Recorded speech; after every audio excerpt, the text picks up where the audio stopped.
name's Michael Bailey. I'm an Immigration Services Officer for U.S. Citizenship and Immigration Services, and I'm also a Town Commissioner for the town of Walkersville. My name is Carrie Messenger, and I'm an Associate Professor of English at Shepherd University. Where and when did you serve in the Peace Corps? I served in Senegal, West Africa from 2012 to 2014.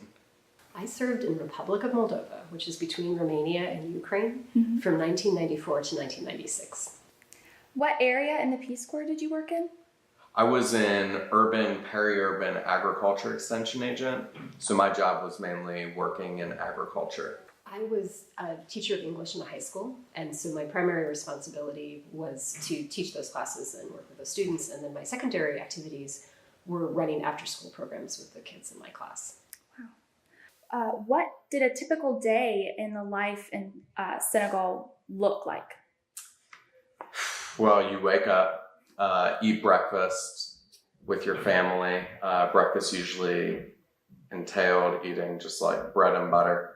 And then in the early morning, I would go and work on my assigned project. So I was assigned to a hospital garden where we basically taught a core group of gardeners how to maintain and keep a garden that the produce was then used to feed the overnight patients because they didn't have a cafeteria there. So in the morning I would go there, meet with the gardeners, see what was going on, diagnose any issues that they were encountering with their pests or with their plants, plant disease, and then kind of work with them on that. And then I'd work until it got too hot to work. And then I worked on another project with the school, which was a literacy project. So usually I'd do farm in the morning, school midday, meet with teachers, work on literacy programs, and then I'd go eat lunch, and then I'd nap for a few hours because it was too hot to do anything else. And then I'd go back out from roughly 6 to 8 p.m. and work with farmers in their fields, basically extending improved varieties of beans, corn, and millet seed and rice seed to them. And we would do kind of like plot experiments. And then I'd come home, watch an episode of Seinfeld. It was like my routine, and my little bit of staying American. And then I'd eat dinner with my family, hang out with my family, and go to bed, start over. Yeah. What did a typical day in your life look like? So I was teaching at the school Monday through Friday. Teachers in Moldova would teach on Saturdays as well, but Peace Corps had arranged for all of the Peace Corps volunteers to not teach on Saturdays so that we were able to travel to each other's villages. Wow. And so I'd wake up in the morning, usually to the sound of roosters, and I would then walk over to the school, and then I'd stay as long at the school as I could, but in the winter, the school was not very well heated. And so at some points I would just be driven away by cold. I stayed with the host family. And so then I'd go back to my host family's house and hang out with them until bedtime, and then another day. Wow. So you mentioned that the weather conditions were kind of bad. So in the winter, how cold was it? Was it just really cold, or? Yes.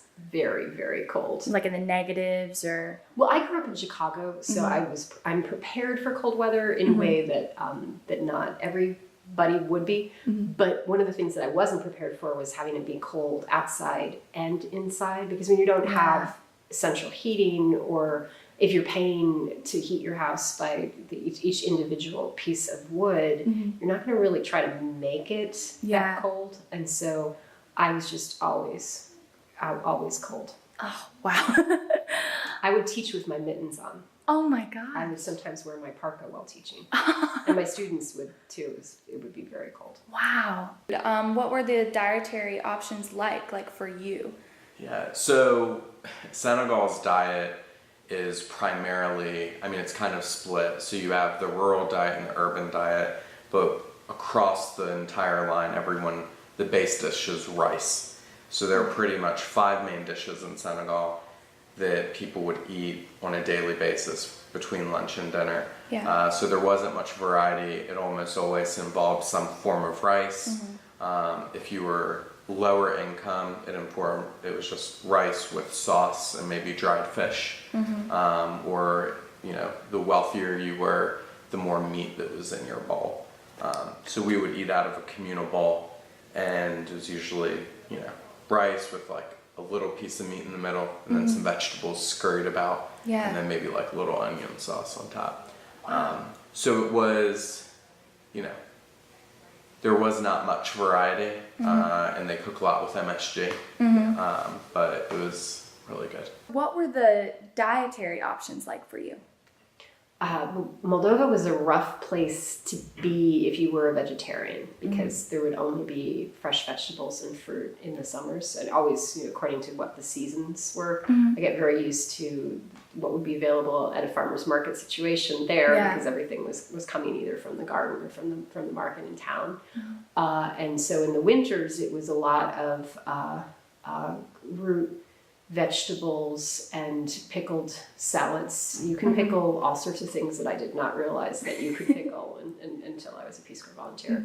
And the family that I lived with had chickens, and then they would also have a pig that they would slaughter once a year, and different families in the neighborhood would slaughter pigs at different points in time, so everybody would share in the meat that resulted from the slaughter. What was the most difficult thing about being away from friends and family? How did you cope with the distance? Yeah. So there are a few different ways. I mean, initially, so prior to joining the Peace Corps, I'd never left my family. I'd never left the country. I was in a long-term relationship with my girlfriend, who's now my wife. And basically what I did to kind of maintain communication was kind of adhere to as much of a schedule as I could and communicate with them when I could.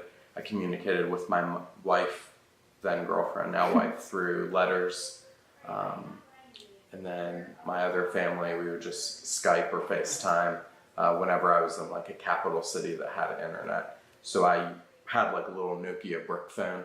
I could text them and say, oh, I'm going to have internet tonight. So it was mainly a lot of just, you know, FaceTime, Skype, WhatsApp. Well, I served before email was common, so that was a huge difference. And so I was really just waiting on letters, and sometimes they would get lost. And one of the things that we were told to do, and to encourage our friends and family to do, was number the letters so that you would know if what missing letters were in the sequence. The flip side of that, though, is that I felt like it forced me to become much more attached to the people in my village than I think if I had internet.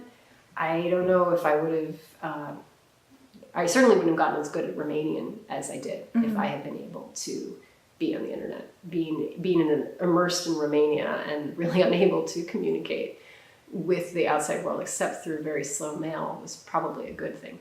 Yeah. Are there different gender roles where you served that you weren't normally used to? Yeah, so Senegal is a predominantly Muslim country. It's roughly 90% Muslim. And the kind of gender norms there were very much reflective of a very traditional Islamic society. So, and that was projects that we typically worked on within gender development. I was part of the executive board for the Senegal Gender Development Group. It was called Senegat. And basically our goal was to work with young girls and keeping young girls in school. So you saw in more of the deeply traditional areas and areas kind of in rural communities where once girls hit maybe about 13, 14 years old, we saw a lot of them dropping out of middle school and then getting married. And there's a lot of research of why does this happen. So we worked a lot with kind of keeping them in school, and we found it was a funding issue. So the gender roles there were very, you know, men are the providers. They go out and do the field work. Women also do the field work. And you saw it, I guess, speaking agriculturally, men only gardened large scale crops. So it's like corn, rice, millet, sorghum, and cowpeas. Whereas women did more of like the small vegetable gardening. And then you also saw in the household as well, the women just did the cooking and the cleaning and the laundry, and the men, I don't know what they did. They would usually just come home and hang out and drink tea. And that was something that kind of a cultural adjustment that I did when I was there was I would do my own laundry. And everyone made fun of me. They're like, you're a man, you can't do your own laundry. And I'd say, watch me. I would do my own laundry, and you had to do it by hand. and I did a horrible job. But I still like adhered. I'm like, no, I can do my own laundry. And they're like, you're crazy. And I'm like, no, I'm going to do it. Yeah. So yeah, the roles were very traditional in that aspect.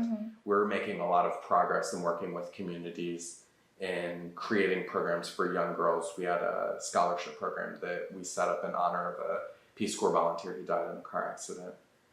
We started a scholarship program to give the young girls, to keep them in school. These are girls who were mid to high performing, who were from low socioeconomic status within their community. Oh, okay. So, yeah, a lot of gender stuff. Yeah. So the women typically weren't very educated in Senegal? Unfortunately, no. And what's interesting with just development in general is research shows that even though the women were not educated, they were your biggest kind of championed partner if you wanted to succeed in development. So there was a research study that I think they did either in Nepal or somewhere out in Southeast Asia, mid-Southeast Asia. And they found that, if you give a woman, $1,000, she's going to reinvest that money partially for the future of her family, and she's also going to reinvest in the infrastructure of her family. Where they found if you give men that same amount of money through training or through education, they would buy things like material values. You saw a lot of them buy motos or kind of these superfluous items and then take what was left of that and then put it towards their family. So we championed, working with women's group and also working with men as well. Men were great partners. We had a men as partners training, which kind of bridged that gender gap. But yeah, we had worked a lot with women because although they weren't educated, they are the greatest hope in sustainable development because they adopt ideas for the betterment of their families. Wow. Are there different gender roles where you served that you were not normally used to? That was the hardest thing about my service. It was very difficult to go from being somebody who was assertive and female to being in a situation where I was in a community where their gender roles were very circumscribed. And there are just lots of things that were not safe for women to do that would be safe for men. And the domestic violence situation in my village was not good. And navigating friendships with people who were either undergoing something that was domestic violence or were recovering from something in their past that was domestic violence was not something that I was used to dealing with constantly. It's not that it certainly exists in the United States, but it was just so prevalent there. And that was something that I had to be very aware of. Did you feel any type of pressure or tension with like males in the community towards you, or? Yes, but I was in a very interesting situation that the host family that I stayed with, they were very, very well liked in the village. And my host father was one of 8 boys. And so I had a lot of host uncles in the village. And I think looking back on it, I didn't realize this when I was there, but looking back on it, I think one of the reasons why people did not mess with me was because people were scared of my host's dad and his brothers. And I was marked as being under their protection. And I'm incredibly grateful for that because my host dad is he's just a lovely, lovely and kind person. And he made me feel very, very welcome. And I wasn't aware that protection was going on, but looking back, it must have been going on because there's just no way that I wouldn't have been harassed more than I was. Yeah. Was there a sense of cultural appropriateness that you felt that you needed to respect, whether that be with dress, appearance? Yeah, so the first thing that comes to my mind is Senegal during the hot season can get up to 120 degrees, yet men did not wear shorts. Only children wore shorts. So that's kind of the first thing that pops in my mind that I struggled with is because I was always hot and sweaty and I wanted to wear shorts. But kind of culturally speaking, men, if you were a man, you didn't wear shorts. You only wore pants that covered your knees and most of the time covered your ankles as well. So that was kind of one. Another one being, doing the gender development work, we did have to go into it with a sense of sensitivity and saying, we're not trying to change what you guys believe culturally. Yeah. What we want to do is make sure that your country, and that when Peace Corps is long gone, that your country will still take the skills that we have taught you and push forward and be able to develop for yourselves.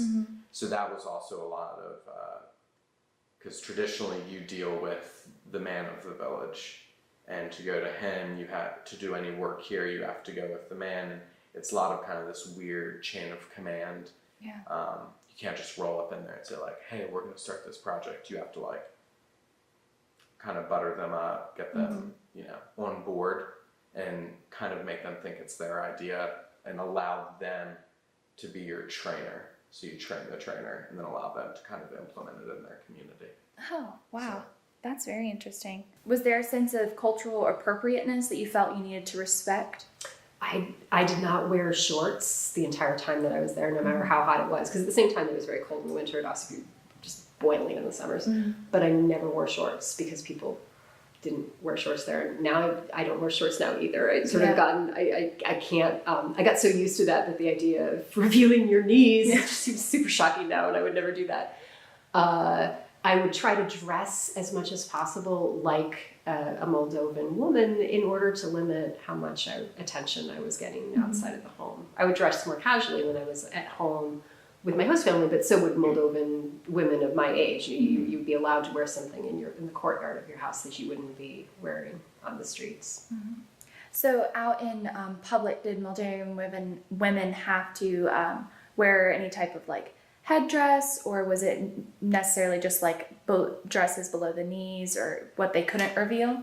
Yeah, what you couldn't reveal. In Moldova, most of the people who live there, all of the different ethnic groups are Orthodox Christians, and so it would be the guidelines of the Orthodox Church, which would encourage modesty, but not specific religious instructions for what you had to wear outside. There were specific things you were supposed to wear when you went to church, but that was a specific time. Did you feel like you had to change your behaviors in any way to fit in with the culture? Yeah.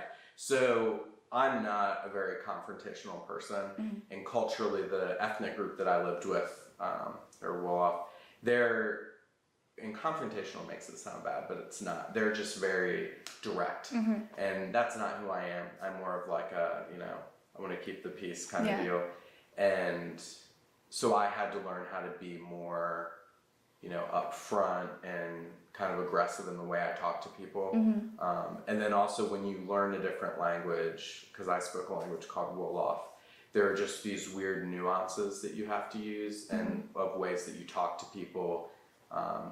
So that was kind of the biggest shift, was just like my behavior towards people, but also like how I actually talk to people.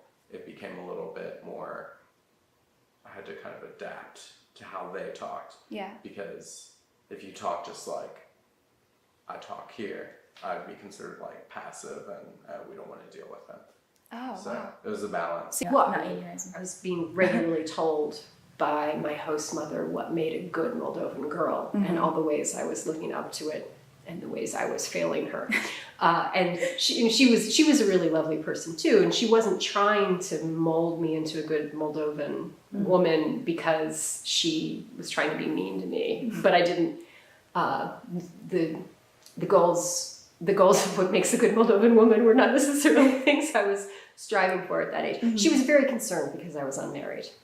Oh, right. And I was, the years that I served, I was 22 to 24, which is not a shockingly old age to be unmarried in the United States. But in Moldova, I was an old maid, and she was just extremely concerned that I was never going to find a man, and took it her personal goal to teach me how to catch one. Oh my gosh, wow. She tried to help me catch a Moldovan man, but it was big Moldovans get married very young, so it was hard for her to find an eligible bachelor who would be willing to have such an old woman in the village. So did you feel that a lot of communications was lost when speaking with people? Yeah, so you're there for 27 months roughly. So the first 3 months you're in training, and you get dropped. This is how Peace Corps Senegal did it. We got dropped off in a village. I knew how to say, hello, how are you? I'm full, and where's the bathroom? And that was it. Wow. And the I'm full is very important because Senegalese people will feed you, like, they're like, eat, and they'll just throw food at you. So that was like critical to know how to say I'm full. Yeah. And you're dropped off, you have a language cultural facilitator who's a host country national who's there to kind of guide you through the linguistic process. So your first 3 months, you pretty much know nothing. By the time you go and get installed in your regular site, you're communicating with people, you know how to ask questions, but you're still not able to fully communicate with them the way you want to. You're able to kind of infer things, but they end up filling in a lot of the gaps.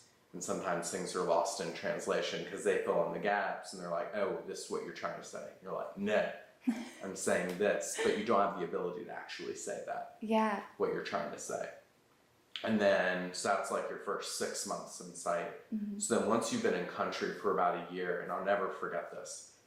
So the answer to your question is yes, it's very difficult. A lot of stuff gets lost. And since you're not a native speaker, stuff will always get lost. But there comes a point, and I remember very clearly for me, I was doing a training for a women's group, for a women's gardening group. And I remember just doing the training and talking and speaking. And it was the first time at the end of it, I didn't have to think about what I was saying. It all just came out, and all the women understood what I was saying, and they all agreed. And they're like, "Oh!" And it was like it was on integrated pest management, which is kind of like a complex topic. Yeah. And then I started doing radio shows over in Senegal, and it just became, after a year where I didn't have to think about it, and then not as much got lost, but then there were still days when I would be like, I just can't talk to anyone. I don't, like, no one's understanding what I'm saying. I don't know what I'm saying. So I think even regardless of how good your language gets in country, and in Senegal, we were all the Peace Corps volunteers were incredibly competitive about who had the best language, who could speak the best. But we all worked very hard. And no matter how hard we worked, there would always be nuances that would get lost. And that's just the culture. Yeah. No matter how well you kind of appropriate yourself to try and, be understood. Yeah. You'll never get to like full being able to be understood. Yeah. Was it difficult to communicate with people in society? My Romanian when I arrived was pretty bad. So my first couple of months in Moldova, I was in Peace Corps training, learning language skills. And then when I got to my village, I had the amount of, say, like 1 semester of college French. So I was able to converse about the weather and buy a stamp at the post office and not really do that much else. So I had a really hard time my first year there figuring out how to communicate with people nonverbally and what would register that would be nonverbal. And then the more that I tried to communicate, the better my language skills got. But it was very hard at first. During that time, at first, whenever it was hard to communicate, do you think some communication was lost? Oh, yes. And it was like created tension with the culture? It was very interesting to sort of figure out, because I ended up becoming friends with people who were good at nonverbal communication because that's all I could offer back. And both my host parents were absolutely determined that they would just talk to me until I understood them. And so sometimes I would get it right away and sometimes I wouldn't. They also their niece was living with us half the time, and she was adorable, and she was kindergarten age, and we would do her Romanian homework together, and she didn't understand why I couldn't speak. She thought it was really weird, but little kids are willing to keep on trying. And so having those people that I could, a safe place to practice language skills and a safe place where I wasn't going to be judged by my language lack was really useful. But with the teachers at the school, a lot of them were scared to talk to me, and they didn't think I knew any Romanian at first. And it was only until I started to speak to them that they realized, oh, well, she knows some, just not a lot. And then I ended up becoming good friends with some of the teachers at my school, but it took a long time to get there. Are there any cultural encounters that impacted you during your time serving at Senegal? I think the biggest one, the first one that comes to my mind. So I lived with the host family, and my mom, who I lived with the host mom, and she was part of a polygamous marriage, so she was the first wife. And she had, how many siblings did I have? six. She had six children. Most of them were older and out of the house. And one night we were laying on the roof and just looking up at the sky, and she knew I was a Christian, and she was asking me questions about Christianity, and we would kind of tell each other like stories, and she was like, oh, well that's in the Quran, and I was like, yeah, and I was like, a lot of it's the same. I said the difference is like, New Testament stuff. But that night after we had talked about that, we had kind of bonded and started getting into deeper conversation, and we started talking, and she knew that I was working a lot on gender development. And my mom, and I refer to her as my mom, my host mom, but my mom had only, I think she dropped out of school when she was like 11, and then was forced to marry her husband at 12. Wow. And she told me, she said, Michael, my name was Samba, so she was like, Samba, I didn't get to complete school. I didn't get to finish school. And her husband moved to France to work for Air France. And when he did that, 2 weeks before he flew out to France, he took on a second wife, took her with him to France, and left my mom and all the kids. He still sent money back and would come back and visit. And she said, when that happened, that hurt my heart. And I always told myself that my kids will finish school, and that my kids, when they're married, if they're girls and they're guys, it will be a monogamous relationship. Because when you get married there, you fill out your certificate and you check off polygamous or monogamous. If you check off polygamous, it means you get to marry other people. Monogamous, you're just one and done. Yeah. And she said, and I've been successful. And she was telling me how all of her kids and her daughters, and this is very rare in Senegal, and my mom sold rice. She was just a rice salesperson. And my host dad would send money, but it wasn't a lot. And all of her kids had gone to university and graduated university.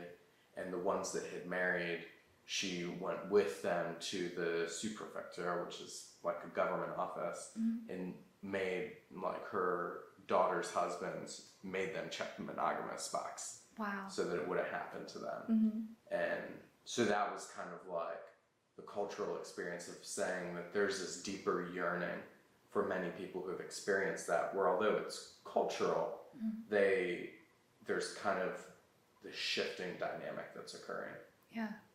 And that was just like being able to connect with my mom on that deep of a level, even cross-culturally, it completely changed our relationship. And we went from, and when I first got to site, she did not like me. She was like, you don't understand anything, you can't speak the language, because there was a volunteer before me who was like very good. She was like, I don't understand you, you don't speak the language, like, what are you doing here? And then that kind of shifted our relationship. Were there any cultural encounters that impacted you during your time serving? There's so many aspects about Moldovan culture that I found fascinating. And when I was first there, I was very upset that I'd been sent to a country that I felt was missing culture, because Moldova had been part of the Soviet Union. The Soviet Union very deliberately tried to eradicate Romanian folk culture. And so I felt like I wanted access to the folk culture that existed before the Soviet Union stepped that out, and I would complain and I would say, well, there's nothing here except bad pop culture, and the fact that everybody in my village was so obsessed with Mexican soap operas. Not that there's anything wrong with Mexican soap operas, and I would watch the Mexican soap opera as a way to practice my skills and to bond with people, because everybody was so addicted to it. But I kept on thinking, okay, well, there's got to be something older than the soap opera, and there was something older. It just took a while to get there, and people wouldn't always. I'd ask people, why is something done this way, and their response would always be, well, that's tradition, and it took. It took actually doing research when I got back to the States into the folk culture to understand how much was really still there, but it wasn't necessarily registering in the minds of Moldovans as being still there. And so then they weren't able to label to me what was traditional. Wow. What did you take away from your experience serving with the Peace Corps? How kind people can be, and it's just being in a situation where you're depending on the kindness of strangers for 2 years. My students were amazing, and the host family that I lived with was so supportive, and they didn't have to be like that. They were excited about welcoming a stranger into their midst, and so that's something that I think about in terms of all of my other places that I've lived and other communities that I've been part of, what can be done to make people feel like they are a part of the community instead of making people feel like they're not a part. That's amazing.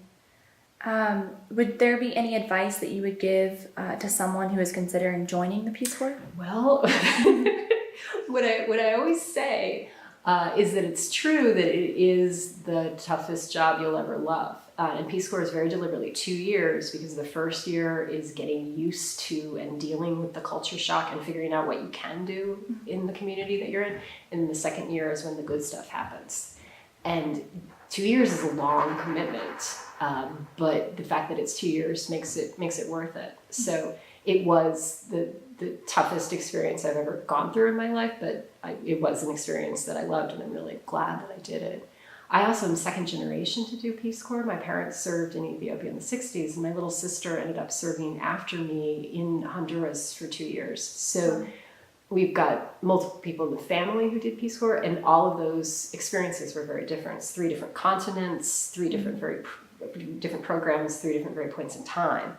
And so there's some aspects of that international experience that you can share, but then there's other aspects that are going to be so specific to everybody's own experiences. It was good speaking with you and learning everything about Moldova. Thank you very much for asking those questions. Is there anything that you could take away from your experience with the Peace Corps? You know, something that we always joke about as Peace Corps volunteers is that we get more out, and it's not really a joke, but it's a deep truth, that we get more out of it than we give. You know, we may give 2 years of our lives to the communities and dedicate ourselves to our communities in hopes to, you know, make their lives better. But ultimately, we leave with an experience that no one, unless you're a Peace Corps volunteer, no one can really understand. It's, you know, and not to diminish studying abroad or anything like that, these are great things. But when you move into a community for 2 years and you fully immerse yourself in that community, you get so much out of it, not only with what you learn about cultures around the world, but you learn a lot about yourself. You learn about how to fail, which is something that as Americans we don't typically confront too often. But in Senegal and any country you do in Peace Corps, you spend time learning about how you yourself deal with failure, because you will fail as a Peace Corps volunteer. It's just a matter of when and then how you cope with it. So I think that it is what you make of it, but ultimately you come out stronger. You come out with more of a self-awareness and understanding that, and you truly appreciate everything, the hospitality that your host country has given you, the hospitality of all the families that have, you know, they may not know what they're eating for dinner tomorrow. They don't know if they have the money to eat dinner, but they invite you into their home and they say, come eat with us, please eat with us. And you're like, no. And you're like, no, eat. Because that's like a big thing. So as for like one thing I got out of it, I guess I would say more of an understanding of myself. But it wouldn't do it justice. I don't think there's enough time to fully talk about everything that I got out of my service, but we do get, as volunteers, we're very blessed, and we do get more out of it than we put in, regardless of how much we put in. Gotcha. So. Wow, that's amazing. Would there be any advice that you would give to someone who is considering joining the Peace Corps? Do it. That would be like everyone who, and I get emails from a lot of people who say that they're considering doing the Peace Corps and want to talk to me and ask me questions, and I'll always talk to them, and ultimately at the end of the day it's their decision of if they want to do it.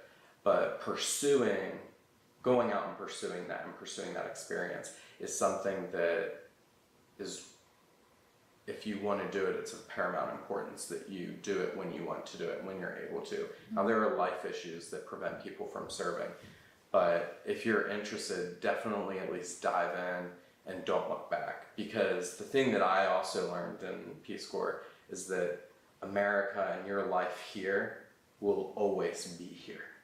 And your experiences and your direction that you can go in will always be here. And the experience that you have in Peace Corps kind of adds to that. So I think a lot of times, you know, when Peace Corps volunteers leave, and this goes back to an earlier question of like, you know, were you worried? How did you communicate with your family? What I found is I came home midway through service because I had malaria and I was in the hospital for a while and I just needed to come home and take a break. And what I found was, you know, even coming home a year and then 2 years afterwards, I found that my life in America, everyone was the same. Yeah. You know, it was like I'd never left, but then I was different. So I guess my advice for people who are considering doing the Peace Corps is to, you know, really think about it. If it's something that you want to do, it is a long-term commitment. But if it's something that you want to do, explore it, dive into that curiosity. Because the people who end up diving into that curiosity and just going for it end up becoming some of the most successful volunteers and working in their communities. So, Wow. Thank you so much, Michael, for coming in here and talking about the Peace Corps with me. Yeah, Really wow. appreciate all your input and all your discoveries with Peace Corps in Senegal. yeah, thanks.